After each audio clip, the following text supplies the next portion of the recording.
የተከበራችሁ የእግዚአብሔር ቤተሰቦች እንደምን አላችሁ? እኔ እግዚአብሔር ይመስገን።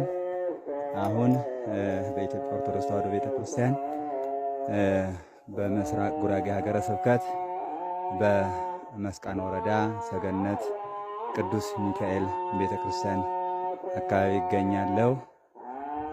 እንግዲህ ተመልከቱት፣ ደስ የሚል ቦታ ነውና ተራራማ ቦታ ነው። እንግዲህ ቤተክርስቲያኑን በቀጥታ ያሳያችኋለሁ። ሁላችሁም ሼር ፎሎ ሼር እያደረጋችሁ